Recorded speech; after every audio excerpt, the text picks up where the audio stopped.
and welcome to St. Lucia Magazine, your weekly news program bringing you the latest updates on key developments in healthcare, education, infrastructure, the environment, and the economy. I am your host, Kishma Seri. In this week's edition, the Minister for Youth and Sports is pleased with the St. Lucia Premier League, and St. Lucia receives a victim offender mediation toolkit.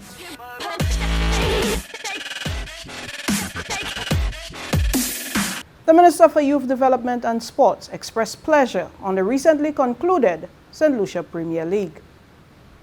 The St. Lucia Premier League T20 tournament has concluded. The tournament was held in 4 different venues across the island from April to May 2025. The event included teams from Babuno Leatherbacks, Mikud Eagles, Central Castries City Blasters, South Castries Lions, the Grosile Knights, Soufre Stumpers, Choiseul Craftmasters, and Monrepo Pioneers. Honorable Kenson Casimir, Minister for Youth Development and Sports, has voiced strong optimism about the future of semi-professional sports on the island, describing it as a key area for development and expansion. I'm elated that we just culminated the first ever semi-professional cricket league in St. Lucia yesterday at the Grosile Mini Stadium. Just a point of clarity, we have had compensation, albeit very small, in cricket in St. Lucia before, but nothing like what was in Akural yesterday.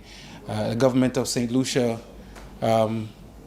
gave, in terms of prizes, over $83,000 in terms of prizes. Of course, the first place team would have won $25,000 yesterday, the second place $15,000, and of course a little bit for each team based on their accomplishments. The minister underlined the importance of establishing avenues for young athletes to pursue semi-professional options, as well as the influence that financial support and sponsorship may have on their lives. Individual players, of course, the teams will decide what they do with the actual grand prize, whether or not they invest it in the grassroots program or whether or not they decide, they have total autonomy to decide whether or not they spread it amongst the cricketers and administrators as well. But in terms of the players would have received $500 per game. And if you do a calculation over that time period, they would have some players who would have made in excess of $6,000 for that tournament. Never before in St. Lucia's history can I announce to anybody that if you play cricket in St. Lucia over a month period, that you can make $5,000, $6,000. And this is a welcome investment. The finals of the tournament were held at the Grosile Mini Stadium, with Grosile Knights emerging as champions against South Castries Lions. The minister continues to encourage participation in sports, citing several opportunities to develop in the area of cricket. I want to say that there are a number of cricket programs in St. Lucia right now that our people could access. We have the grassroots cricket programs in Grosile and Babuno and some of the other areas that young people from the age 7, 8, 9 can get involved in. We have a number of tournaments, including the SPL that we just saw, and we're about to move into the Dream 11 competition, which is another competition that would allow young cricketers to make some money over the next month. The minister expressed excitement about the reality of seeing athletes being chosen to represent regional teams frequently as a result of quality exposure. 22 farmers graduated from a 5-week training program in good agricultural practices and pesticide safety. Zarek Felix tells us more. Another major stride was made in the development of St. Lucia's agriculture sector as 22 farmers graduated from an intensive 5-week training program hosted by the Taiwan Technical Mission. The undertaking, in partnership with the Ministry of Agriculture, Fisheries, Food Security and Rural Development, falls under the second phase of the 7 Crops project. The graduation ceremony marked a significant milestone in the ongoing efforts to strengthen food security and reduce St. Lucia's dependence on import produce. The training program offered participating farmers a wide-range curriculum that included good agriculture practices, pesticide safety, cultivation management, post-harvest techniques, organic farming, marketing, and smart agriculture. Deputy Permanent Secretary of the Ministry of Agriculture, Dr. Randall Esnad, reaffirmed the ministry's commitment to building capacity across the agriculture value chain with the aim of improving productivity and reducing the foods import bill of St. Lucia. So from the Ministry of Agriculture, one of the things that we are seeking to do is to build the capacity of our stakeholders, build the capacity of our farmers, work with buyers such as Massey, the marketing board, the hotels, to ensure that we are able to feed ourselves.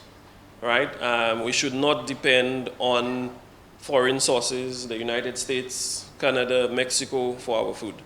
And this is one of the reasons why this capacity building program is really important. And the chairperson said, Mr. Wilson said, it is not just what you learn in the 5 weeks, it's your ability to implement it. This year, a new and forward-looking subject area was added to the syllabus: AI agriculture. The topic was well received by participants, signaling a growing interest in the integration of technology and innovation within the local farming community. To minimize the destruction of the South American palm weevil, coconut farmers in St. Lucia stand to become potential recipients of an innovative technological discovery. Zarek Felix provides further detail. Coconut farmers across St. Lucia are poised to benefit from an innovative new technology aimed at tackling the destructive South American palm weevil, thanks to a collaborative effort between the Caribbean Agricultural Research and Development Institute, CARDI, and the Heat Reset Caribbean Project. CARDI hosted a hands-on field training session for coconut farmers and agricultural students, showcasing a state-of-the-art seismic sensor device designed to detect early infestation of the South American palm weevil. The training provided attendees with practical demonstrations of how the sensor works and how it can be integrated into pest and disease management practices. This new technology, currently in its pilot phase, operates by picking up subtle vibrations produced by the weevil larvae as they bore through the inner tissues of the coconut palm. This larval stage is the most destructive phase of the pest life cycle, often causing severe internal damage before any visible signs appear. Early detection is therefore critical to managing infestation effectively. Country representative for CARDI in St. Lucia, Barry Innocent, emphasized the importance of equipping coconut farmers and students with the knowledge of innovative solutions to help combat the South American palm weevil infestation on the island. And this project has looked into this new innovation of a technology that would enable farmers or coconut producers via sensors and IT technologies to determine how infested the coconut trees are with the South American palm weevil. So CARDI thought it's very imperative to introduce this to the farmers, and this knowledge not only to farmers but to, as you saw today, students, women and stakeholders in the agricultural sector. As we had a good turnout today, and the youth were asking questions, the farmers were asking questions, and this technology is very significant. What I admire about this technology is the fact that as the South American palm weevil eats its way through the trunk of the tree or through the leaf of the tree, the sensors can actually pick that up, that vibration, and then take note of it and maybe use that to determine the level of infestation in each tree. Plant health specialist for CARDI in Jamaica, Dr. Anika Minot, highlighted the significant benefits of this new sensor technology in enabling early detection of the pests, giving coconut farmers the opportunity to treat affected trees at an early stage and reduce the risk of crop loss. The pilot project is aimed at testing and validating the seismic sensor under local conditions. This is St. Lucia Magazine. Coming up, St. Lucia receives a victim offender mediation toolkit. Stay with us.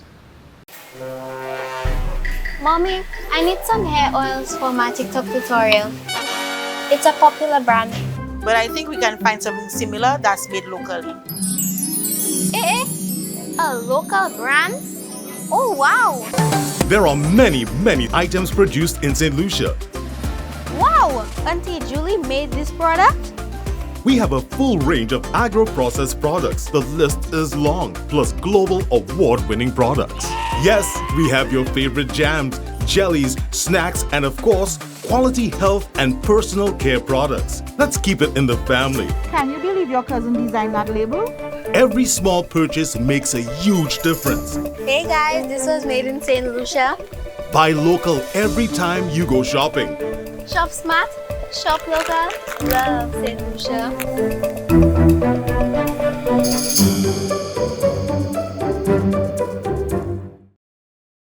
Welcome back.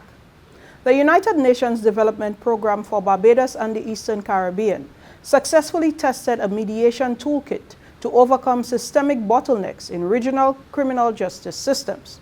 The UNDP has distributed the toolkit to the Eastern Caribbean Supreme Court and important stakeholders.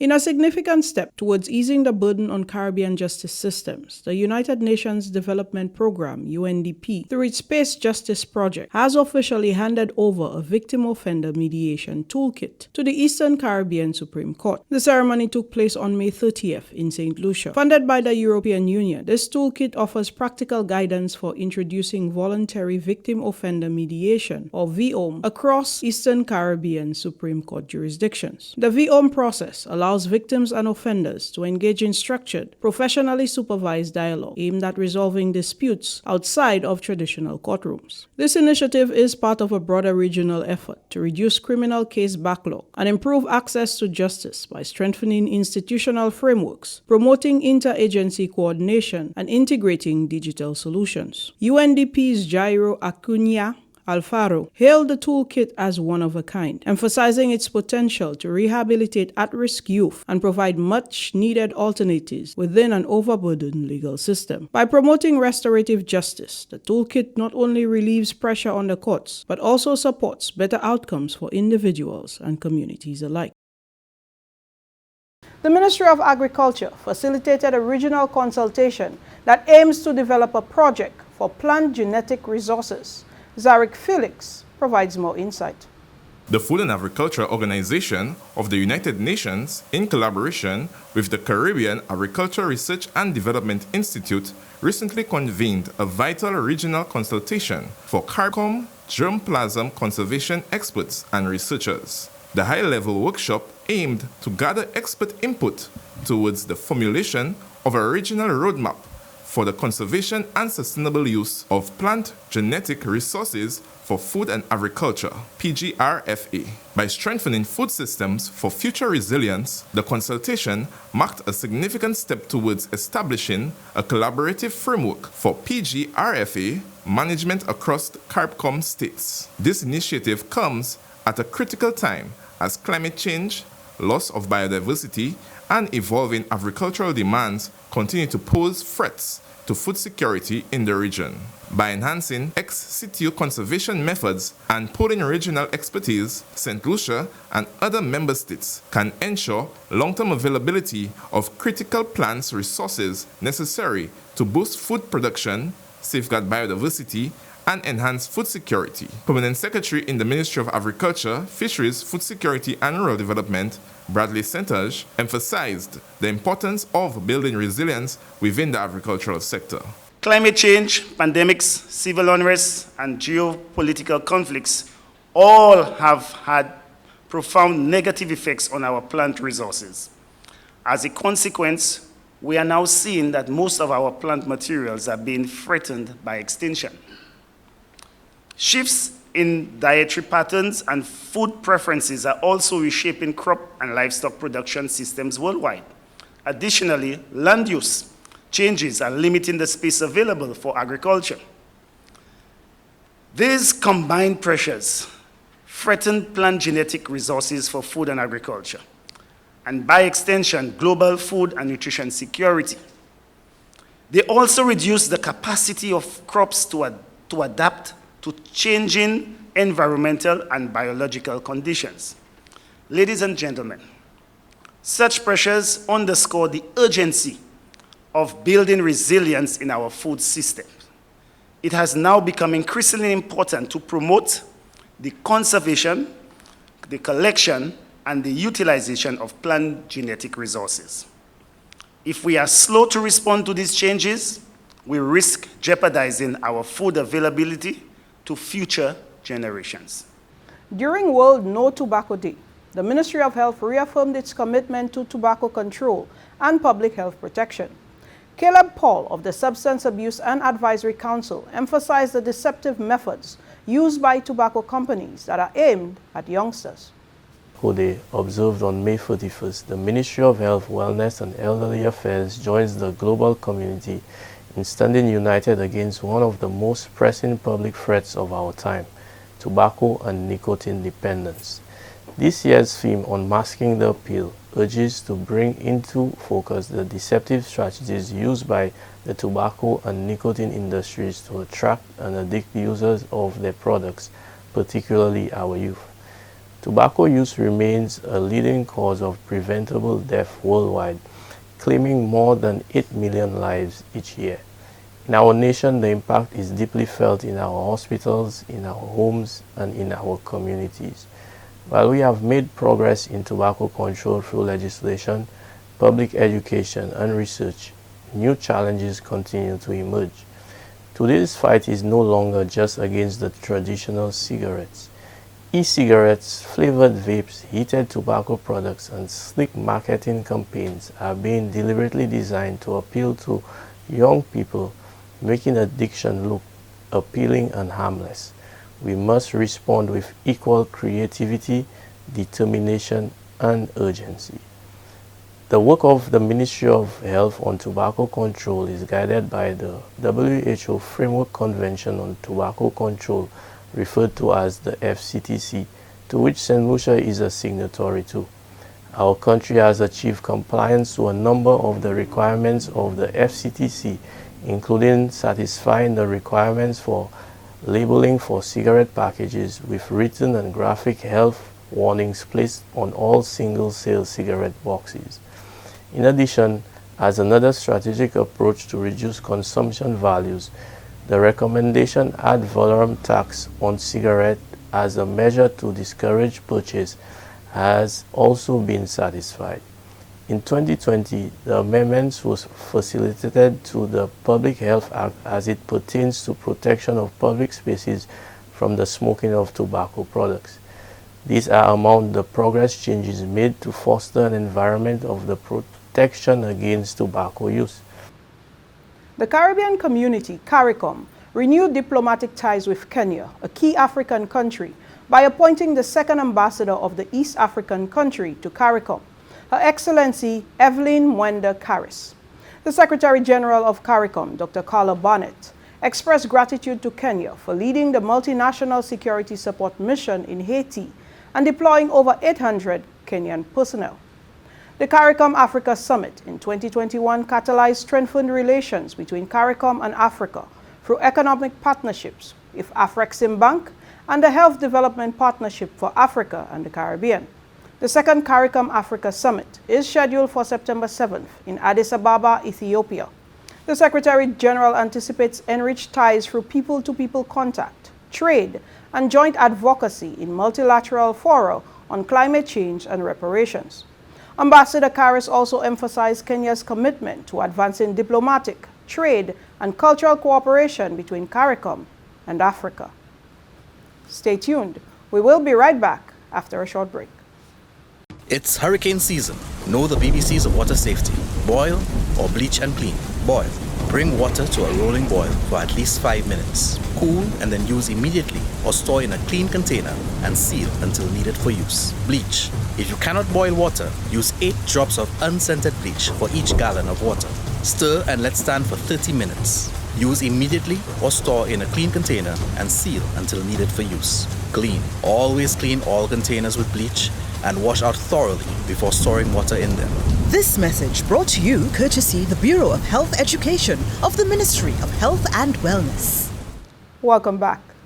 The Ministry of Health held a pre-hurricane season preparedness meeting on May 21st, 2025 that evaluated the national preparedness for the 2025-2026 Atlantic hurricane season. Onika McCoy tells us more.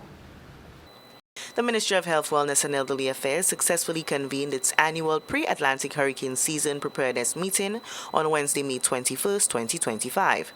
The session brought together heads of departments and key representatives from the ministry and various health institutions to assess the health sector's readiness for the 2025 Atlantic hurricane season.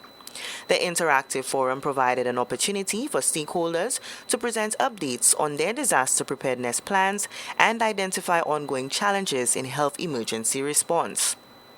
Senior Medical Officer for Urgent Care and Disaster Management, Dr. Delphina Werner, underscored the importance of the hurricane preparedness meeting. The purpose of this meeting is for us to look at the state of preparedness of the health sector as we begin the hurricane season. So we want to bring everyone on so we can have an idea of where we stand in terms of our infrastructure. We want to look at our communication. We want to look at our ability to manage our chronic patients. We want to look at things such as response, what happens when the disaster strikes. So we're looking at our coordination.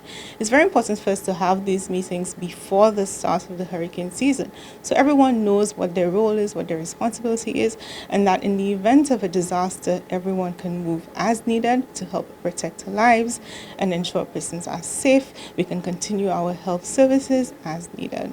Dr. Sharon Belmar-George, the Chief Medical Officer, stated that this hurricane season preparedness meeting is crucial for the efficient coordination of health services before, during, and after a hurricane.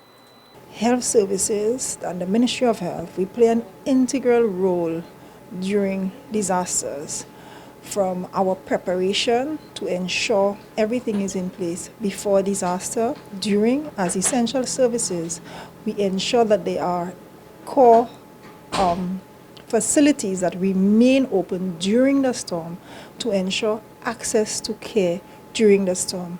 And also after the storm, we usually start off with satellite services that is within the community, but we also work very quickly to ensure that all of our facilities are up and running in a short period of time. She noted that past events have underscored the need to strengthen mental health support, not just for healthcare workers, but also for community members who may face both physical and emotional challenges in the aftermath of a storm.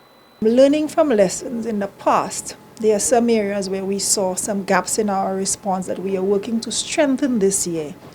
One of them is to ensure care for the vulnerable populations, that is the homeless, the elderly, our patients with mental health issues. And we also have quite a few patients who are on oxygen concentrators at homes.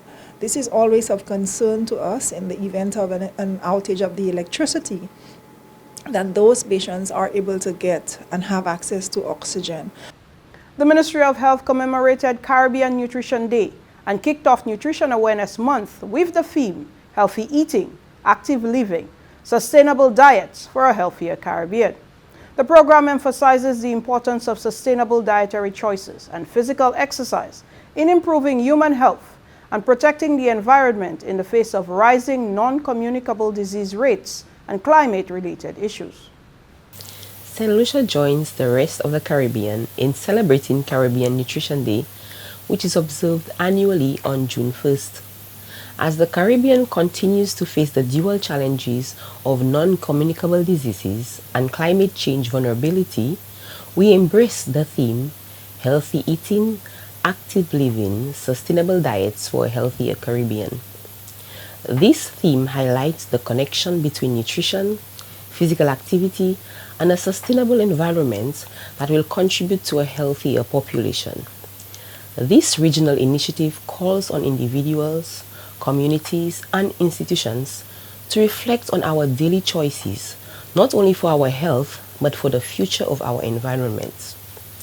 Poor nutrition and sedentary lifestyles have contributed to alarming rates of diabetes, hypertension, and obesity across the Caribbean.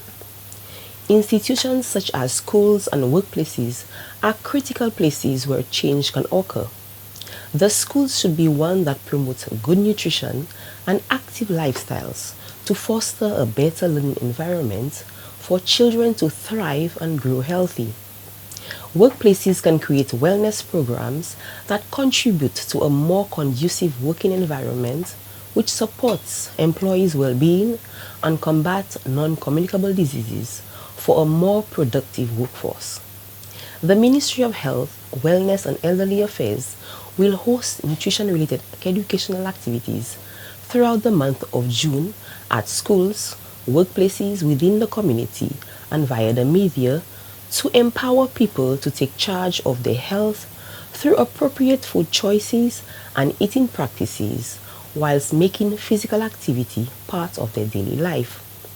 How can we contribute to a sustainable and healthy environment?